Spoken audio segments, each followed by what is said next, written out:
Scene 1, the office. A modern, cold-looking office. Alex sits staring at his computer screen.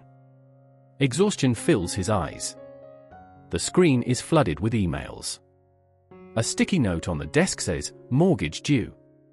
School fees. Mom's medicine. Flashbacks appear. Young Alex building a model rocket. College Alex laughing with friends. Slowly, he becomes a robot. The boss calls Alex into the glass-walled room. The boss says, market conditions, restructuring, your position is being made redundant. Alex watches the boss's lips move but hears nothing. He is handed a box.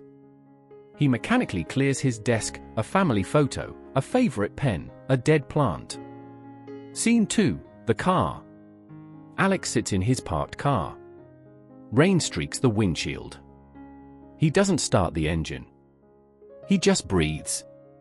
A tear rolls down his cheek, but his jaw tightens. He doesn't drive home.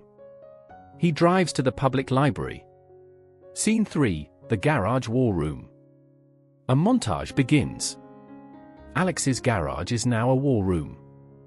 Whiteboards cover the walls. Books are stacked high, Carnegie, Robbins, Covey. He is taking online courses. He runs at 5 a.m. He's learning to code, to market, to sell. His wife, Sarah, finds him asleep at his desk, head on the keyboard. She looks worried. Alex, this is too much. Maybe you should just find another job.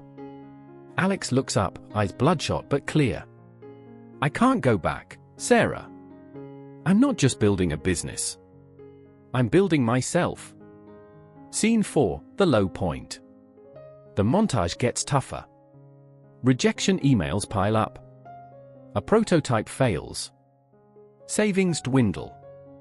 Alex is at his lowest. He slumps to the garage floor, looking at a final rejection. He wants to quit. He closes his eyes. He takes a ragged, desperate gasp of air. And gets back up. Scene 5, the shift. Months later. Alex is leaner, sharper. There's a calm intensity in his eyes. He's consulting for a few small clients, scraping by. At a local networking event, bad coffee, cheap name tags, Alex talks to an older shop owner, Mr. Henderson, who struggles with online inventory. Alex asks questions. He offers free ideas. He doesn't sell, he solves. A week later, Alex's phone rings. It's Mr. Henderson. My nephew runs a bigger company. He has the same problem, but 10 times worse. I told him you're the only one who can fix it. Scene 6, the momentum. Alex delivers a flawless project. He gets paid. He gets a glowing testimonial and a referral. The first snowball starts rolling. The whiteboard in the garage changes. Frantic scribbles are replaced with a clear system, leads - consultations - projects - referrals. Scene 7, 2 years later. Alex is in a clean, bright home office. A family photo is on the desk, plus a drawing from his daughter, my dad the boss. He's on a Zoom call, speaking with calm authority. He is the CEO of his own small, thriving consultancy. Sarah comes in, smiling. She places a coffee on his desk and kisses his head. Proud of you, she whispers. He holds her hand. Scene 8, giving back. Alex gives a talk at a local business incubator. He looks at the audience, seeing his own past fear in their eyes. Alex, speaking, they told me I was being let go.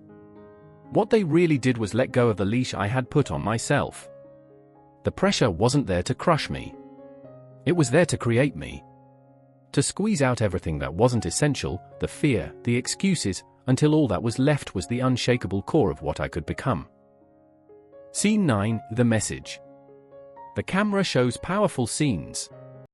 An athlete pushing through a brutal workout. A single mother studying late at night. An artist facing a blank canvas. A survivor learning to walk again. You, watching this, Final message. Your adversity contains the seed of your benefit. Welcome the valley of learning. Acquire skills.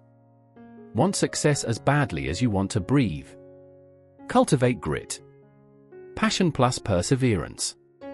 Discover your roaring, undeniable WHY. Trust the compound effect. Be relentlessly consistent.